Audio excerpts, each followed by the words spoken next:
Welcome everyone. Welcome to Chapman Chat. In this show, we meet and we celebrate our champions and our partners that help Chapman Partnership live out our vision, which is no one sleeps on the streets. I am Kavaja Sarduy. I'm your host for today, and I also serve as the Vice President of Operations for Chapman Partnership. Today, we have some amazing guests with us. We have Maritza Luna, who is a Senior Director of Housing Navigation. She also comes with a wealth of knowledge in the housing field. We also have Paul Imbrone, who works with Miami-Dade County Homeless Trust on a specialized project, which is RentConnect. Welcome. Thanks for having us. For those of you who are unaware, Chapman Partnership is one of the largest homeless assistance centers in Miami-Dade County. On a nightly basis, we are responsible for caring for over 800 individuals. And we do that through our comprehensive programs and our services in collaboration with others in the community to make sure that we help our clients overcome homelessness and also achieve and maintain self-sufficiency. So with that being said, I'm going to go ahead and talk about Maritza and Paul. I want to talk about a very touching subject, which is about the lack of affordable housing here in Miami-Dade County. As we all know, this is a nationwide issue, the lack of affordable housing. And one of our missions and our goals for Chapman Partnership is to ensure that we can connect our client to permanent housing pathways. And so with that being said, we all know that there's a major challenge. So I'm going to start with you, Maritza. Throw this question over to you. If I'm an individual or a family and I'm unhoused and I'm living in the streets, what is the first steps for me to get connected into Chapman Partnership? So thanks for having me. The first step is calling the homeless hotline.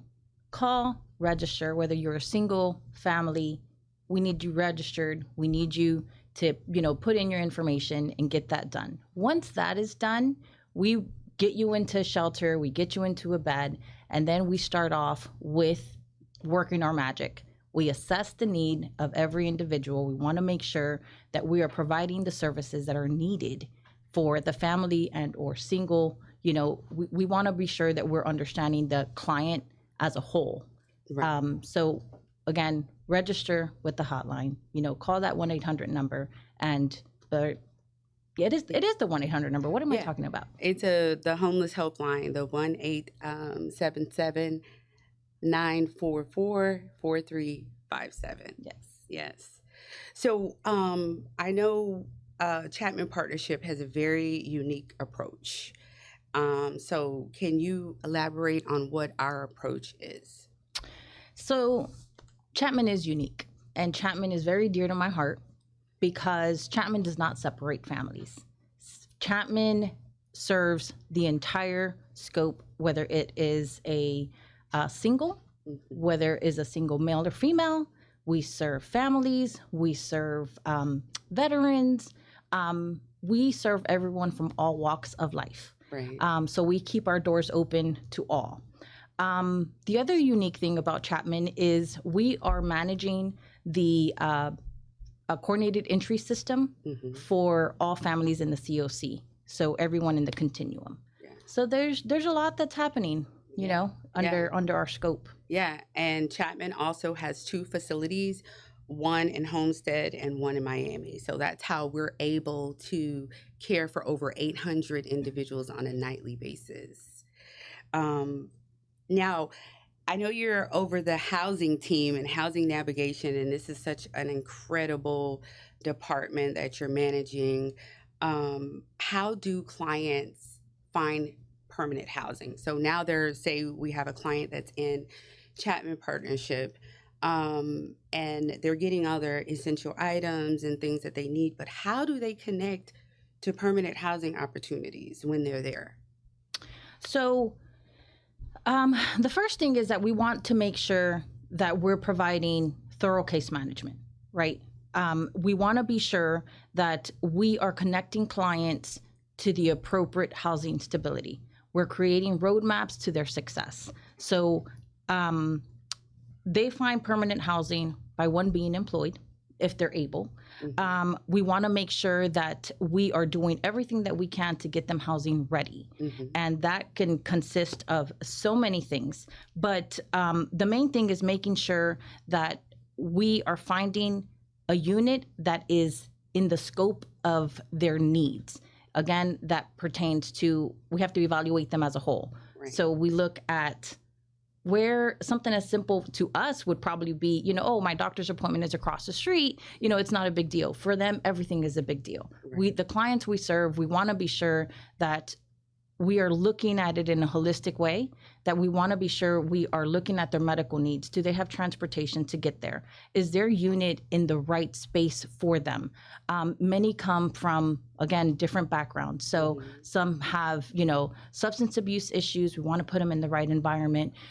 We look at, again, their children's school even, how far, what's the distance? So it becomes a very sometimes complex issue when we're placing them in permanent housing.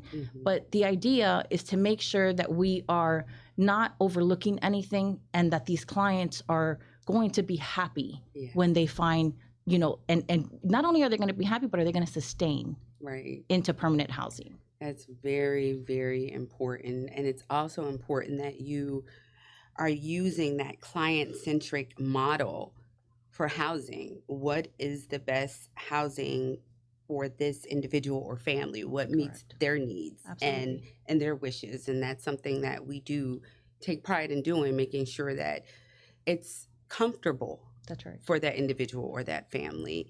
So I'm going to go ahead over to you, Paul. Can you tell us a little bit about how RentConnect collaborates with Chapman Partnership on the housing piece? Sure. Excuse me. And thank you for inviting me today. So RentConnect's responsibility is to identify, recruit, and maintain good relationships with landlords. And in doing that, our landlords come to us from a variety of different resources. We do a lot of networking out in the community. We have referrals from landlords that maybe have done business with with either Chapman or another partnership for a long time, or through Section 8. And they want to learn more about our program. We spend a lot of time explaining to them the different types of residents that we seek to house. We understand the property that they have to offer, and we are looking specifically for low-income and very low-income residents. So we're looking for properties that serve the community at fair market rate or below, and preferably below the fair market rate. Our clients, we reiterate the fact that our clients come pre-screened. And by that, I mean, we're going to work with the Chapman Partnership team when we have identified a unit.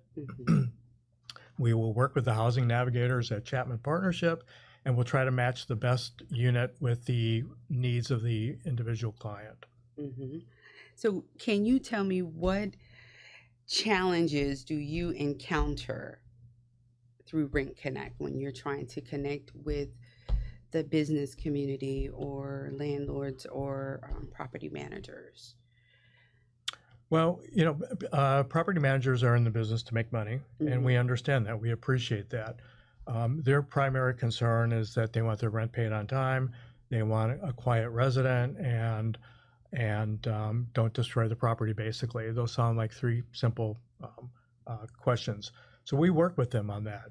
We'll go in and we'll interview not only the landlord, but then we'll do property visits to make sure that the property in and of itself meets the housing quality standards set forth by HUD. And some of the challenges are location. Our need is countywide. So anywhere from Florida City all the way up to North County. And while there may be a significant number or a good number of available units, sometimes the areas that we need the units are more expensive Right. than what our clients and our programs can absorb. Right. And so we definitely utilize your services and your database to help find units for some of our clients who are within our centers. Um, And may I just add to yeah, that? sure. So the RentConnect program, once we've identified a landlord, we enter it into our proprietary database system. It's very similar to affordablehousing.org or rentals.com. Okay. It is proprietary in the sense that it is only accessible to participating providers within the continuum of care and landlords. And so we'll be able to an individual will be able to go in there, a provider, and let's say you have a resident that maybe has some criminal background history, or they've had past evictions. We're going to know in our interview process with the landlords which landlords are willing to give individuals a second chance and work with individuals that have had past evictions or some criminal background history, depending on what it is, and so on and so forth. So we really try to streamline the process, put it all into one database to make it easier for both the navigating team at Chapman to use, but also the other navigators throughout the system. Yeah. So do you go ahead? Sorry, I just want to add to that. On the client perspective, one of the things that we really run into that becomes a barrier is the amount of rent. Obviously, we know the fair market rent across Miami-Dade County is sky high. And unfortunately, our clients' wages, they don't go as high. And so having to meet that need and having to find an affordable unit for a particular family or client that we're moving out becomes a challenge. Not impossible, because we make it happen, every month, every day. We're moving clients out successfully. But that is a barrier. Finding affordable housing that our clients can actually, afford the rent and maintain it. Because if they miss a day of work, if they're sick, if their children are sick, it's an issue, a strong issue, actually. Yeah, creates more challenges for a family or a person. So, Paul, quick last question for you, really quick. Do you only work with Chapman clients? No. We work continuum wide. So there's approximately 26 providers throughout the continuum of care in Miami-Dade County, and the names are very common and known in the community.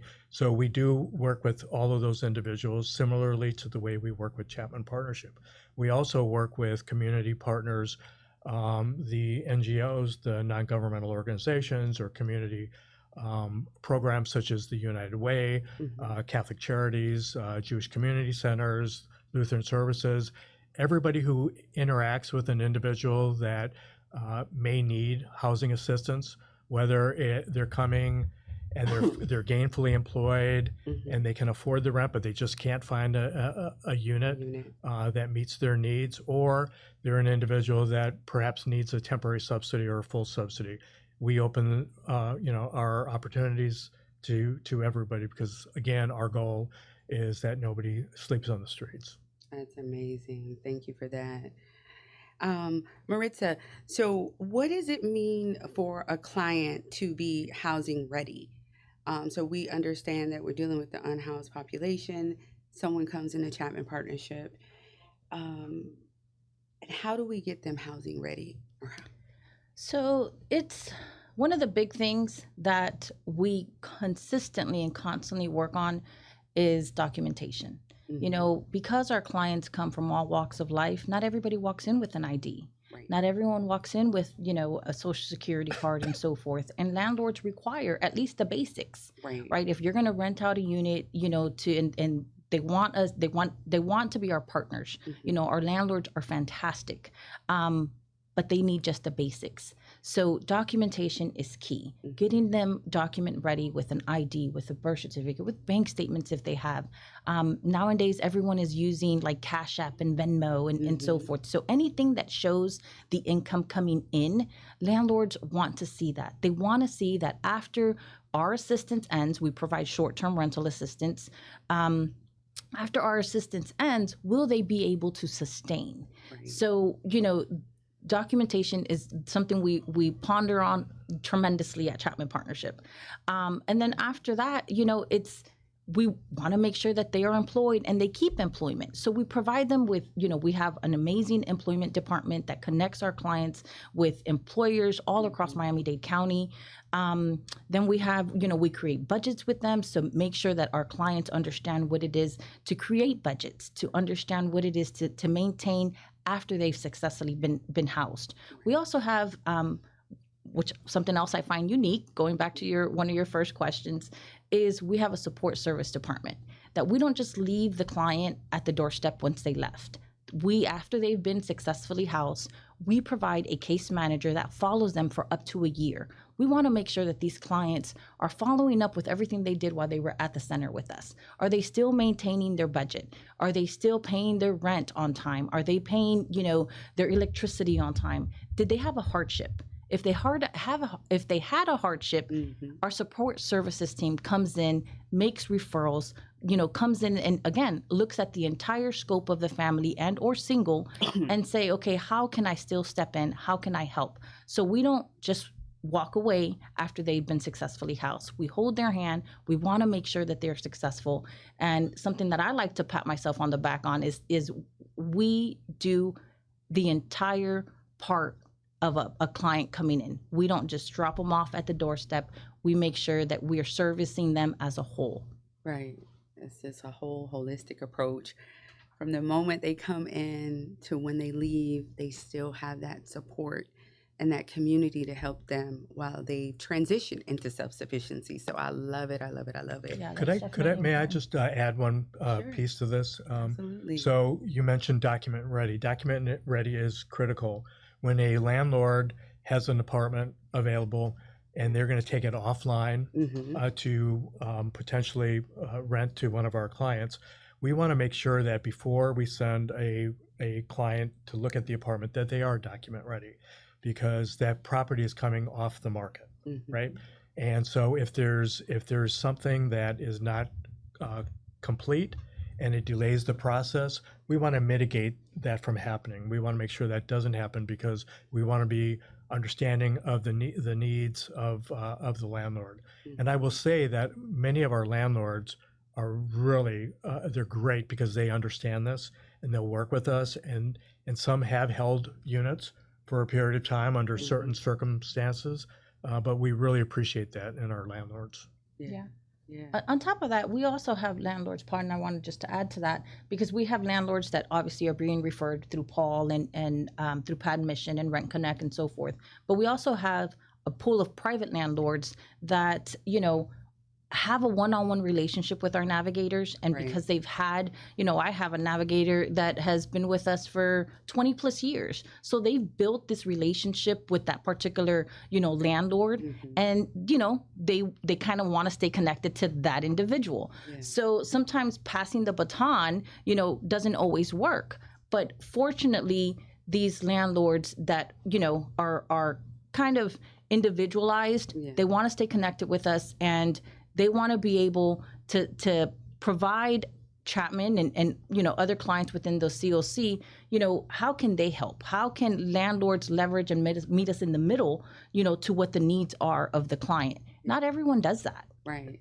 We have some amazing partners in that field, and I just want to highlight that they're our champions because they're helping us do the work that we do on a daily basis. And they're willing to, like Paul was saying, they're willing to kind of turn a blind. Like if we know clients have, an eviction or a criminal background or whatnot, it's okay. They look at when did the incident happen? Right. Most HOAs, unfortunately, if it happened, within a certain time frame, they want to steer away. But you have some that are really looking at, how can I serve? Right. What could I do? Is it okay, just to turn a blind eye? It doesn't matter if it happened, 2 weeks ago or a year ago. I'm going to give this client an opportunity. So they're being flexible with our population of focus, Very which much so. also helps us to ensure that we're able to provide these permanent housing opportunities for the most vulnerable population. They just need this second, third, fourth chance. They just need people to give them opportunities. And the portfolios that you both have are amazing, and your landlords, they're just amazing partners. How do you measure success, Marissa? Well, it's difficult because I look at it as every placement is a success, right? Every placement that we do, it's a challenge to find units that are affordable, to find landlords that are willing to work with us, and then identify the perfect family to meet the perfect need of the landlord and or vice versa, the landlord to the client. So every placement is a success. But I measure success in the things we do day in and day out. You know, we have to have a heart of service to be in the field that we're doing, and every story matters. Everyone comes in with a story, so every story matters. And that's why we have people like you. But what about you, Paul? How do you measure success? You know, it's different. To Maritza's point, every family, every individual is very different. But you know, there's nothing more rewarding than being able to hand over the set of keys to a individual or a family, and to see the immense gratitude and happiness and the look on kids' face when they have their own room or when they've got their own apartment. So those are the sweet spots. That's like, okay, that's great. That works. And I think sometimes we forget, because most everybody has a place to call home every night. It's not that way for, you know, a good number of people in our community. So and not that we take advantage of it, but we may not think about it that often. So that's, to me, that's we did what we need to do. I also like to add, you know, if clients don't return, that's a success. Exactly. If clients do not come back into homelessness and walk this path again, we made it. We did it. And we did it together. So that's having clients not return. Right. Absolutely. That's awesome. So do you all want to share, Paul, do you want to share a success story with us? Yeah, you know, I kind of get emotional on this one. I hope I don't do it now on camera. You're good. We're here to support you, Paul. I had a gentleman that I had worked with for quite some time. It was a difficult placement. Had a lot of opportunities, challenges, and such. And finally found him a unit. He liked it. The landlord loved him, and he was placed. And you know, hadn't heard from him for a while. You know, he had made it through the case management, you know, period, and you know, you assume that they're doing well and fine. Well, I was cooking Thanksgiving dinner at my house, and my county phone rang, and I looked at it and I saw the name, and I thought, oh gosh, you know, I hope he's not back on the streets. And I answered the phone, and he said, Mr. Paul? And I said, yes. He goes, this is so-and-so. And I said, yes, is everything okay? Happy Thanksgiving. He says, happy Thanksgiving. He said, I just wanted to call you today on Thanksgiving to thank you so much for working with me and getting in my house. I love my house. It's going great. And it was just, it was surprise. And it was heartfelt. It was heartfelt. Yeah, that's awesome. What about you, Maritza? Any success stories you want to share? Yes. You know, like I said, every client we place is a success story, but there's one that sticks out. And we recently placed a family of 6. She is a single mother and had been, unfortunately, in an abusive relationship.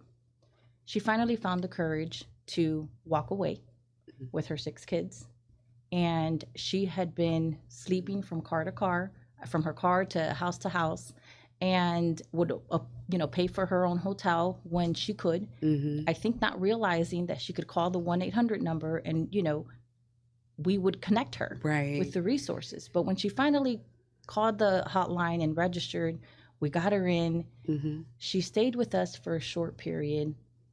And once she was stable enough, she found the courage to apply for a promotional job with her employer. And she got the promotion. Wow. She got the promotion. She saved income. She was able to save, towards whatever, to her little items to gather, when we move them out. But she was able to save her money. And quickly after, she found a unit and we got her housed.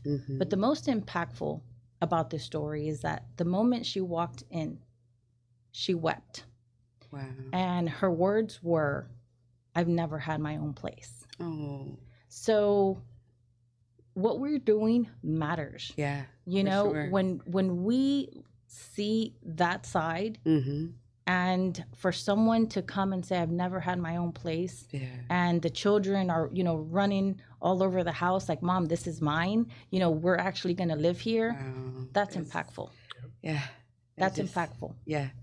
And that's why we do the work that we do. That's why we do this work. And on top of that, she was in disbelief how quickly she was able to find resources for daycare. Right. She was in disbelief how quickly, when we said we could assist with, utility deposits, she's like, "What? Yeah. You guys do that too?" So the fact that we were able to help her and, she did her part. That's what it takes. That's what it takes. She did her part. She worked hard. She was definitely encouraged by Chapman Partnership, and she, I can say we definitely left an imprint on her, and vice versa, her to us. And for her children. That's right. That's amazing. So how can the community get involved? Maritza? Me again? Okay. Real quick. So how can they get involved? Come volunteer. Come take a tour. No donation is too small. We have move-in kits that could be, provided for our families when they move out. You can be a donor, be a partner with us. Yes. Our mission matters. Yes. Paul, how can the community? We can always use additional landlords. So if you're a landlord out there, please go to homelesstrust.org and click on the tab for RentConnect, and it leads you to a phone number for me or my colleague Yvonne Pinedo with Miami Homes for All, who's an incredible partner, along with our incredible housing navigators. We will make the transition and fill your apartments and your units with individuals that you're happy to have there. Yes. So thank you, Maritza, and thank you, Paul, for joining us today. This is a very important topic, a housing journey, and also how the community can connect to us and partner with us and help us to continue out our legacy. This is our 30th year anniversary, so we are going to end this year strong. And if you want more information about Chapman Partnership, you can visit our website at www.chapmanpartnership.org. We also want to give a huge thank you to community newspapers for allowing us to utilize this platform so we could connect with the community about Chapman Partnership. And I'll see you all on our next segment. Thank you.